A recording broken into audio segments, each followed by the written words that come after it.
अस्सलाम वालेकुम, welcome back to my YouTube channel. Chapter 2 first year biology bacteria and viruses के lecture series में आप लोगों का खुश आमदीद। ठीक है, तो आज जो हमारा लेक्चर होगा वो होगा अबाउट स्ट्रक्चर ऑफ फ्लैजेला, जिसको हम कंप्लीट डिस्कस करेंगे ईच एंड एवरीथिंग। ठीक है, you will be clear in your concept. पिछले लेक्चर में हमने फ्लैजेला के बारे में देखा था, उसके जो है फंक्शन के बारे में एंड उसकी टाइप्स, बैक्टीरिया की जो टाइप्स होती हैं on the basis of flagella वो हमने डिस्कस की थी। आज हम जो है वो बैक्टीरिया के जो फ्लैजेला है उसके स्ट्रक्चर को देखेंगे।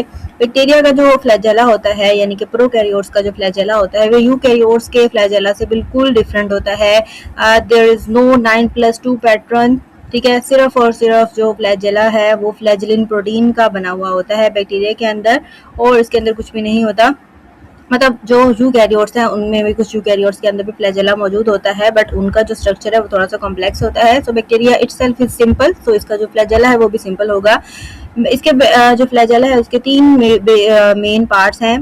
First of all is basal body, second is hook and third is filament. ठीक है, तो इनके बारे में हम जो है वो एक एक करके डिस्कस करेंगे। सबसे पहले है हमारे पास basal body, beneath just cell present just beneath the cell membrane।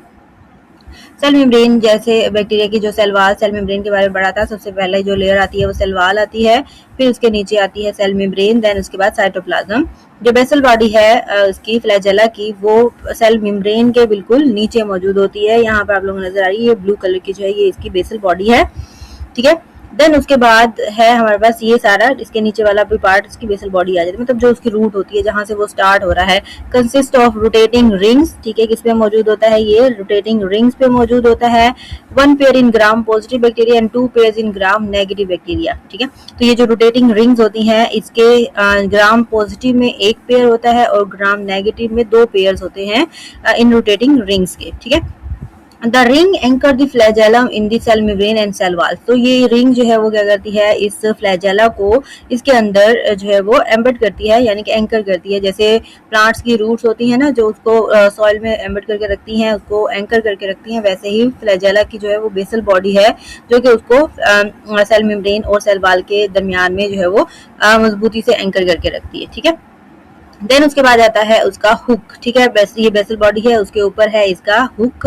ठीक है, so the curved structure that connect basal body with the filament. ठीक है, जो तीसरा स्ट्रक्चर है और जो बेसल बॉडी है इन दोनों के दरमियान में एक कनेक्शन होता है जस्ट, जिसको हम क्या कहते हैं, हुक कहते हैं। ये थोड़ा सा जो है वो कर्व्ड स्ट्रक्चर होता है। देन उसके बाद जो मेन पार्ट है हमारे पास जो कि हमें नजर आता है बाहर से, वो क्या होता है उसका filament. Long helical structure filament made up of flagellin protein. ये किसका बना हुआ होता है, फ्लैजलिन प्रोटीन का बना होता है। ठीक है, तो ये सारा जो है वो फ्लैजेला के स्ट्रक्चर, सिंपल सा एक स्ट्रक्चर है फ्लैजेला का। तो ग्राम पॉजिटिव और ग्राम नेगेटिव में हम थोड़ा सा डिफरेंस देख लेते हैं। ग्राम जो हमारे पास पॉजिटिव है उसमें हमने देखा था कि 1 पेयर होता है रोटेटिंग रिंग्स का।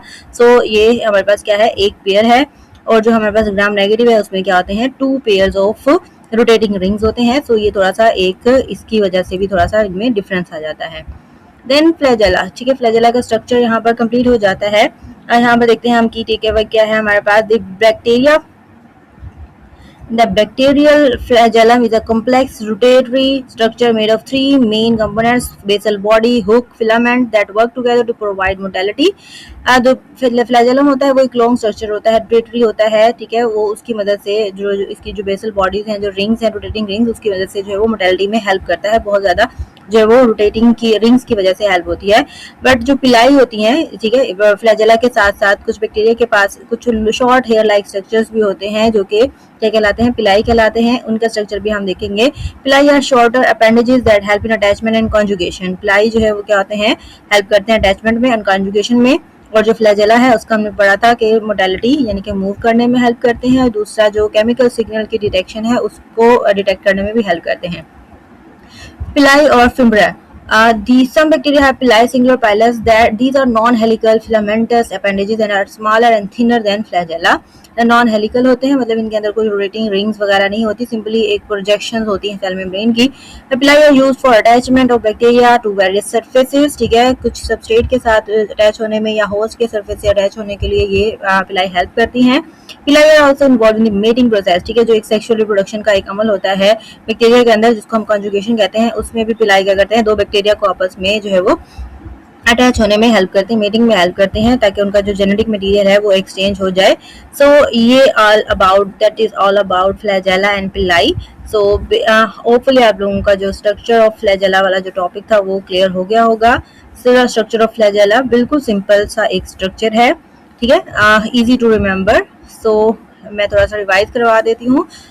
बेसल बॉडी होती है एक, ठीक है, जो कि सेल मेम्ब्रेन के बिल्कुल नीचे होती है, एंड देन उसके बाद हुक, ठीक है, एक कर्व स्ट्रक्चर होता है, एंड देन जो लॉन्ग फिलामेंट है जो कि हमें बाहर नजर आ रहा होता है, यहाँ पर देखें फ्लैजेला के जो बिल्कुल बाहर हमें लॉन्ग स्ट्रक्चर नजर आ रहा है वो फिलामेंट होता है, ठीक है। ये 3 स्ट्रक्चर होते हैं इसके। सो यहाँ हमारा आज का जो लेक्चर है वो यहीं पर हम खत्म करते हैं, वाइंड अप करते हैं। सो मिलते हैं आप लोगों से नेक्स्ट लेक्चर में, जो कि होगा हमारा अबाउट नॉर्मल फ्लोरा, ठीक है। तो तब तक के लिए अल्लाह हाफिज, keep following and subscribing, thank you so much.